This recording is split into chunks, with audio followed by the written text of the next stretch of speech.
Hi, everybody, and welcome back to the Smoky Mountain Mustang Coaches Show with head coach JT Postell. And coach, good to be back with you. The weather has changed a little bit since we last talked. I know we had an open week, and I'm sure you and your guys welcome that open week to let some of those bumps and bruises heal up because if there's anything about this Mountain 8 conference, it's very physical and very tough, isn't it? It is, and so open week we were certainly looking forward to, and tried to take advantage of it. Actually, gave the guys about 2 days off that week, and spent some time though trying to let those guys get some treatment and heal up, because just like everybody's dealing with injuries, especially at this time, this point in the season, and like you said, this conference is so tough. So it was good to have a little bit of a break and try to get some of those guys back. Oh, no doubt, and we appreciate people like Carl Schomburg and Jared Brown down at Smoky Mountain Sports Medicine and Physical Therapy. They know how to heal those guys up and get them back quickly, and we appreciate them for being part of the show. And Coach, I know a tough one last week with Franklin, but I think everybody's had a tough time with Franklin. They have a hard time stopping that sophomore running back Garrett Young, and we've talked about this every team in the conference, including the Mustangs, with people like Riley Smith. But everybody has a great running back, and trying to stop Garrett Young is a tall task for any defense, isn't it? It really is, and we certainly knew that going into it, and we knew that we'd have our hands full with him, and we did. He's very good, and one thing he does very well, he's always seems to get you positive yards. Even when you feel like you've played it well, or you've got guys that get to the football and meet him, he seems to always fall forward and get yards or fight for more yards. And no, he's a good running back, and we're just glad we don't have to see him for a while. Yeah, I hear you. Looking back at that game a little bit, though, Coach, it was really a battle. It was 7-0, I Yeah. think, in the first quarter, then 16-0 at half. So a real battle in that first half. Looked like really dominated by defense. Yeah, and overall, I really thought we did some good things. I thought defensively we had a good game plan, and like I'd mentioned before, we certainly knew that was going to involve trying to slow him down some, Garrett Young. But I thought we made him drive the length of the field, and we didn't give him anything easy, and we made him have to fight for everything. But offensively, which has just kind of been the story of our season, had a really good drive the first quarter. They scored. We get it right back and drive down to, I believe, the 6 yard line, and then Wow, we fumble. man. It's just things like that, and that's kind of been the story of our season, especially on the offensive side. But look, I thought our kids played hard, and we expect them to continue to do the same. I'm sure they will. And Coach, I think you really told the story of this game with Franklin. I think there was one fumble and maybe two interceptions. And man, when you turn the ball over three times against a tough team like Franklin or any of these conference teams, it's hard to overcome that, isn't it? It is, and to me, it doesn't matter who you play. It's always hard to overcome those type of mistakes, and it makes it even tougher when you're playing such a talented, good football team like Franklin is. And like I said, I thought offensively we did some good things. We only punted one time. Now they ran a bunch of plays against us, and but like I said, we made them feel like we made them fight for everything that they got. But offensively, we just continue to work on those type of things, then cut down on some of those turnovers, and feel like that'll help us out. Yeah, and Coach, I'm sure you would agree. This is a big rivalry, Smoky Mountain and Franklin. I know the Brooks brothers pretty well, and that those guys over there, of course, they played at Smoky Mountain High School, and their dad coached Lionel Brooks, coached with Coach Babe Howell. So there's a big rivalry and a lot of connections between the two schools in there. Yeah, there really is, and know both Coach Brooks quite well. Known them for years, and knew their dad as well, and so there's a lot of respect there. And they've been over there a long time now, and they've done just an outstanding job with their football teams through the years. And and I thought another neat thing about this past Friday, which I guess it's a little tough on Franklin because they're having to play their home games at Western. But Yeah. it was a good atmosphere. It was a change up for our kids to get to play at Western, which I know they enjoyed and they looked forward to. So, it was good for our kids to experience that. That's a good point, Coach. How unusual is that for this game to be at Western? Because actually, your guys are closer to Western than Franklin is. So I'm sure the crowd came out, and I'm sure the atmosphere was a lot of fun. Yeah, it was a lot of fun, and our kids, they were excited about this. They'd seen this on the schedule, I think, since last spring, really, and knew that we were going to be playing at Western, so they were excited about that, and certainly wanted them to enjoy that moment, and I think they did. And like I say, it was a neat experience. But the one thing about it, it was nice that we didn't have to travel over the mountain to go play Franklin this year, and I know it's kind of a tough situation for them, kind of being without a home stadium right now. But after all the trips that we've made to Henderson County, it seems like the recent weeks, it was actually nice to have to travel to an away game that was really close. Oh, no doubt, Coach. I think North Henderson's coming to Carl Hooper Stadium to take on the Mustangs this Friday. Now, correct me if I'm wrong. Is this going to be senior night for you this Friday?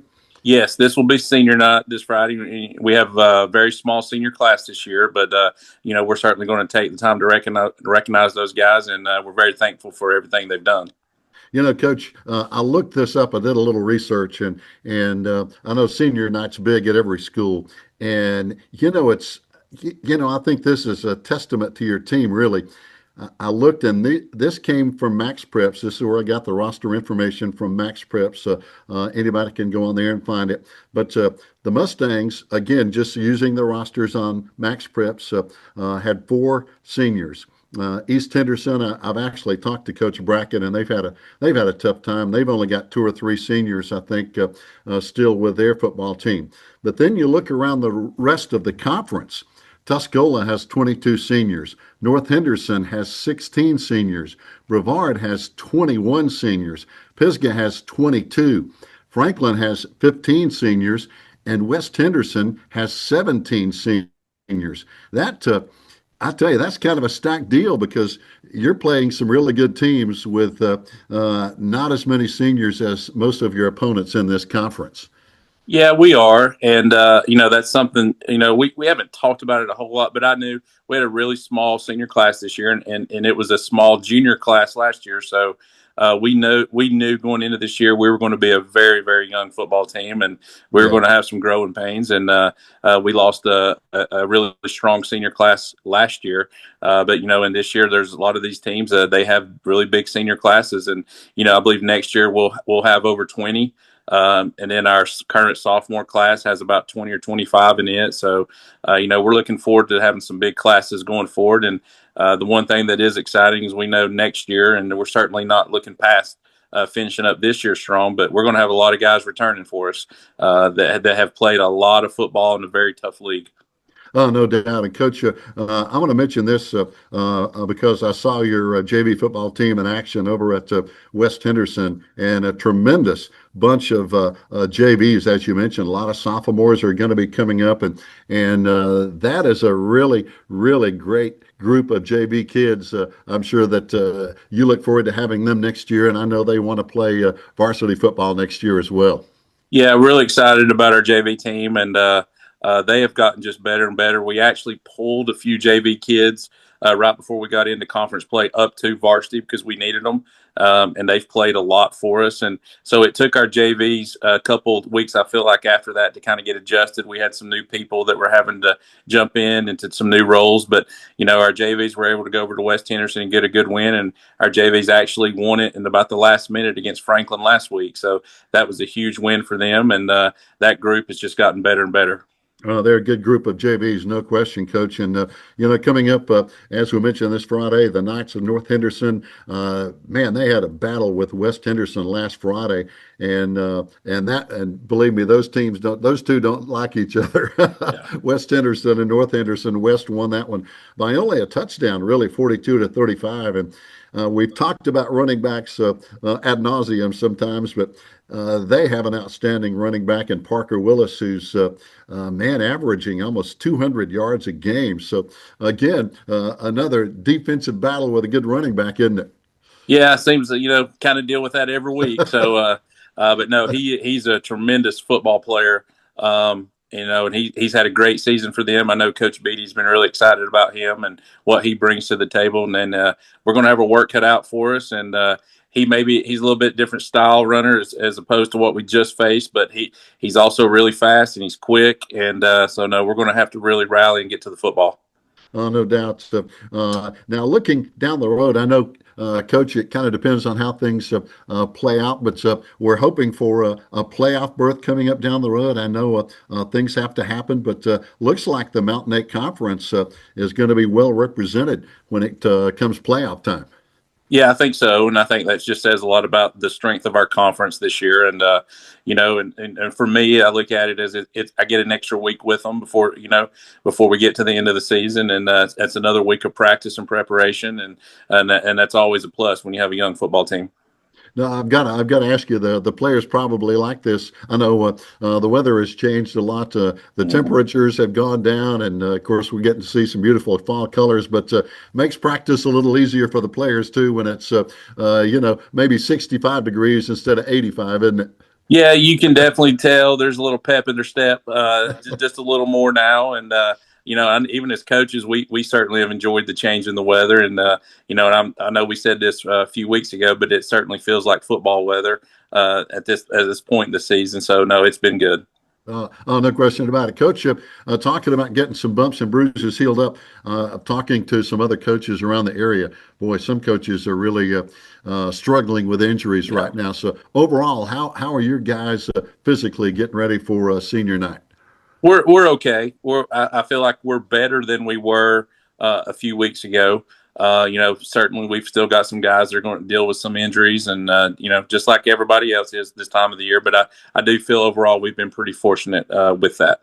Yeah, and again, Coach, you've got some good depth. We wish the best to those seniors, as you mentioned. Not many of them, but I guess every senior looks at this night as a special night, and I know it's a special time for you and their teammates and their parents because there's only one senior night for these guys. There is, and there's only one, and I told them after the Franklin game, and I've told them I think Monday that this is their only guaranteed game they have left, and let's make the most out of it. And it's at home. Let's make it a special night, and that's what we're going to try to do. Well, Coach, we wish you the best, and congratulations to those seniors. They've played, a tough conference all season, a tough schedule all season, and I think good things are ahead for the Mustangs. But hey, good luck this Friday against those guys in purple and gold from North Henderson. Yes, sir. Thank you so much. Thank you, Coach.